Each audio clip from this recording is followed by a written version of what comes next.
勃兰登堡这片土地似乎为承载荣耀而生，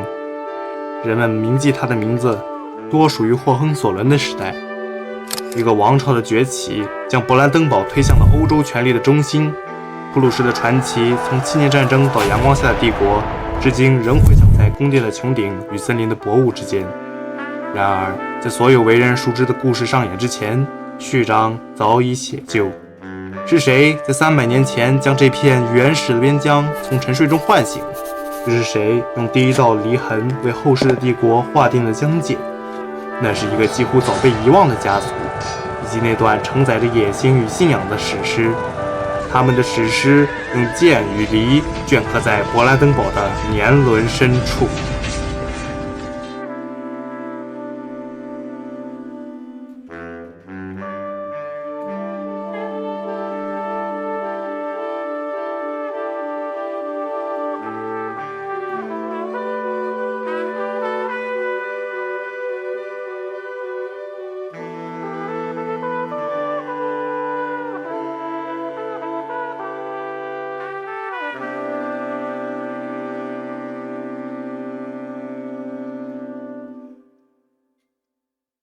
这个伟大土地的故事要从12世纪开始。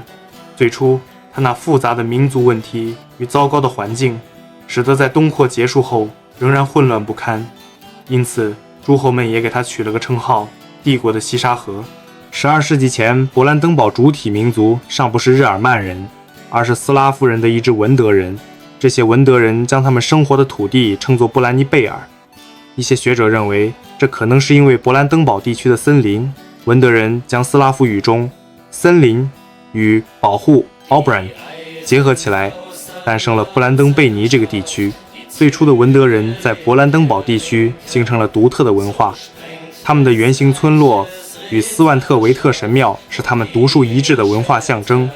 也是文德人存在的证明。983年，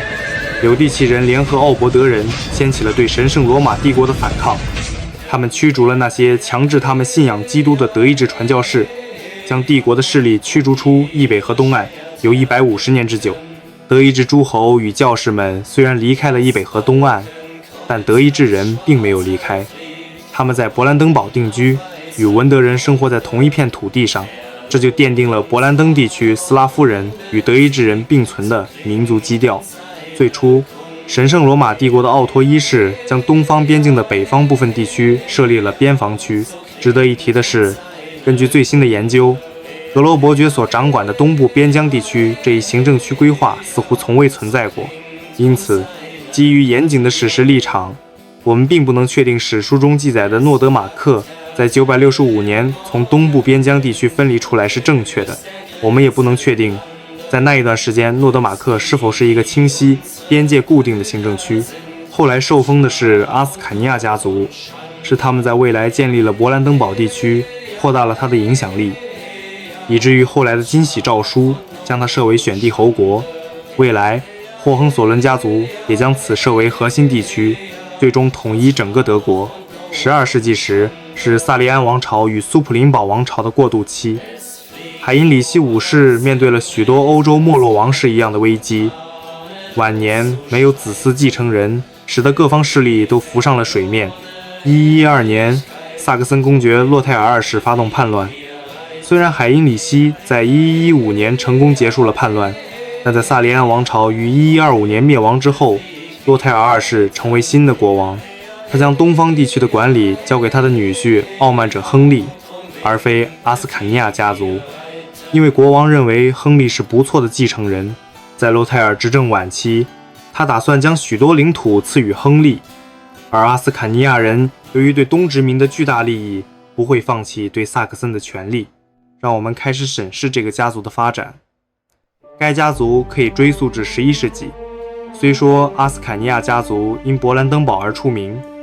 但实际上他们对勃兰登堡的征服建设要到12世纪才开始。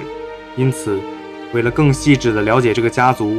我们将从最初逐步介绍他们的发展路线。目前可知的最早家族族长是埃希科·冯·阿斯卡尼亚，而家族之名则来自现今德国萨克森安哈尔特州的阿斯卡尼亚城堡。1036年，阿斯卡尼亚获得萨克森东部的一些领地，开始了他们家族萨克森地区的扩张。埃希克之孙奥托通过与比隆家族的埃里卡联姻，获得了对萨克森公爵的继承权。奥托之子阿尔布雷希特，也就是未来的勃兰登堡建立者，在1138年依靠母亲的权力，成为新一任萨克森公爵。当时的东欧殖民地局势十分混乱，例如两主共治一地的情况非常常见，很像近代许多国家扩张新殖民地时所面临的局面。阿尔布雷希特的计划是扩张至北方边境伯领地，即勃兰登堡藩侯国的前身之一。当时北方边境伯的统治者是乌多四世与哈弗尔人，但乌多四世控制权十分微弱，哈弗尔人当时的领袖普日斯拉夫已经臣服于帝国，于是阿尔布雷希特便希望扩张至该地。1130年，乌多四世被阿尔布雷希特的仆人所刺杀。阿尔布雷希特扫清了一大障碍之后，他的敌人只有一个，傲慢者亨利。身为洛泰尔的女婿，已经拥有包括巴伐利亚和萨克森在内的大片领土。阿尔布雷希特先是通过将妹妹与乌多四世的亲戚诺德马克伯爵海因里希二世的联姻。顺便一提，在我们查询资料时，发现乌多四世的妹妹是宾根希尔家的密友，解除继承危机，然后希望再次通过国王的确认继承萨克森。然而国王并没有取消原计划，这使阿尔布雷希特陷入了新的危机之中。格特鲁德与亨利联姻后，傲慢者亨利便以巴伐利亚公爵与萨克森公爵继承人的身份继承了萨克森公国，以此扩大维尔夫家族的统治范围。然而洛泰尔死后，新国王康拉德三世不愿看到维尔夫家族的进一步壮大，为了平衡诸侯势力，阻挠政敌，他破坏了亨利继承萨克森公国的计划，将萨克森重新封给阿尔布雷希特。萨克森公国的本土贵族不愿看到康拉德三世干涉萨克森事务，他们反对将萨克森交给阿尔布雷希特，坚持要求亨利继续担任公爵。为此，他们组成了贵族联盟，反对阿尔布雷希特。阿尔布雷希特虽然得到了罗马国王康拉德三世的支持，但亨利背后站着的是整个萨克森的贵族势力，他们坚定支持亨利继承萨克森，双方都不愿放弃萨克森。再加上康拉德三世剥夺亨利的巴伐利亚公国并另行改封，萨克森继承危机最终演变为一场内战。1138年，萨克森贵族以国王不站在他们一边，不保护他们利益为由，拒绝承认康拉德三世的裁定。他们组织本土势力反抗阿尔布雷希特，并袭击其前来接管的人员。阿尔布雷希特仓促迎战，未能成功接管萨克森。凭借本土动员优势，亨利在伊北河沿岸击败阿尔布雷希特，迫使其退回北方边境伯领地，并控制了萨克森的大部分地区。然而胜利不久后，亨利突然病逝，使萨克森贵族群龙无首。阿尔布雷希特抓住机会，发动第二次进攻。亨利之子年仅10岁的狮子亨利继承父位，由其母前皇帝洛泰尔2世之女格特鲁德摄政，组织抵抗。阿尔布雷希特如同他的外号大熊一样，一举攻入萨克森。然而本土作战的优势仍在萨克森贵族一方。另外，在霍亨斯陶芬与维尔夫家族的争斗发生了一件事件，魏因斯贝格爆发的一场围城战。守方维尔夫家族失败后，康拉德三世下令摧毁这座城市的一切，只允许女人带走东西离开，但女人都选择带走自己的丈夫或者士兵离开，这感动了康拉德三世，于是他下令放过这座城市。而此情况在史书记录了下来，称为妇女救夫，甚至在未来被拍成了影视内容。这大大加强了维尔夫的凝聚力，再加上勃兰登堡后方基础薄弱等因素，萨克森贵族很快稳定了战局。阿尔布雷希特进攻受阻后，军队失去了进攻势头，战局陷入僵持。康拉德三世最终选择调停，除了出于皇权义务外，更可能是因为他看到了阿尔布雷希特无法真正控制萨克森，加上傲慢者亨利已死，削弱维尔夫的目标已部分达成。1139年，阿斯坎尼亚人在布莱梅开始第一次谈判，但因反对派存在而无果。1141-144年间又爆发多次冲突。1145年，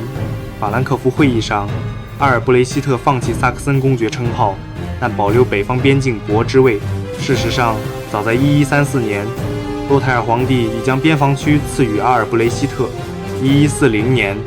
归顺基督教的哈弗尔领袖普日斯拉夫亨利成为阿尔布雷希特的重要盟友，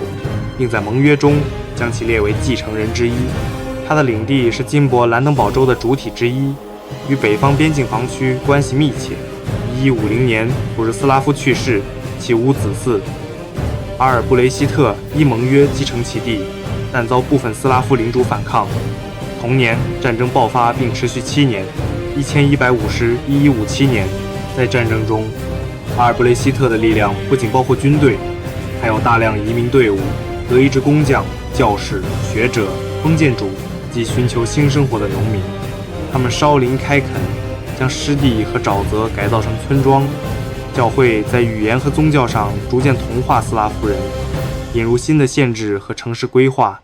阿尔布雷希特并非残忍之人，他容纳那些愿意归降的斯拉夫封建主，使其继续统治原领地。1157年，阿尔布雷希特已掌握勃兰登堡的重要地区，他重建旧勃兰登堡城堡，并修筑施滕达尔、萨尔茨维尔德等要塞，以巩固统治。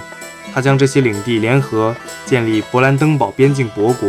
成为首任边境伯。勃兰登堡的历史由此正式开始。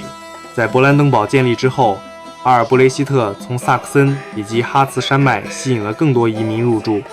又通过兴建教堂，让许多教士重新回到了这。他们的加入使得勃兰登堡初期统治逐渐稳定了下来。在与北方邻居波美拉尼亚和波兰的往来中，阿尔布雷希特并不希望与他们爆发战争。1158年至1159年间，他对波美拉尼亚保持军事警戒。1160年，他与波兰皮亚斯特王朝接触，商讨边境稳定与互不侵犯协议。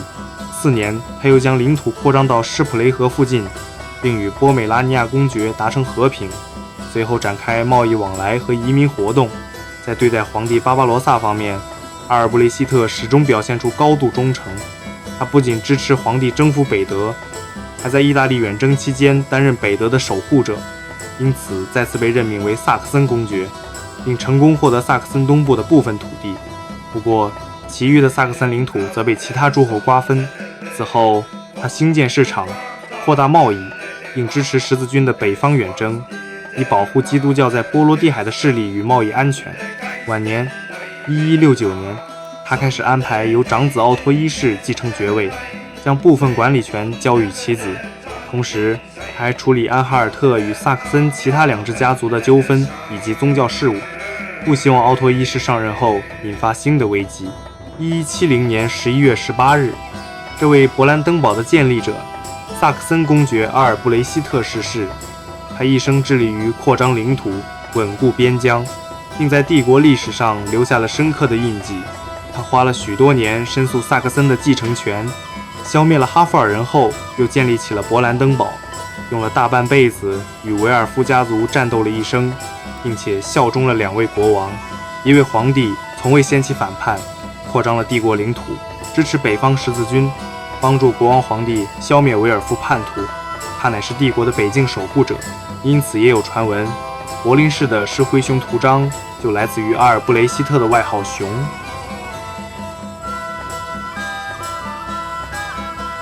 本期视频是我们档案室的第1支科普视频。作为新手，我们计划先放出1期视频来观察大家的反响。阿斯坎尼的故事尚未完结，在大雄死后，阿斯坎尼勃兰登堡支系将接过这片土地，在史书上留下更多的故事。3连支持，下一期视频更快到来。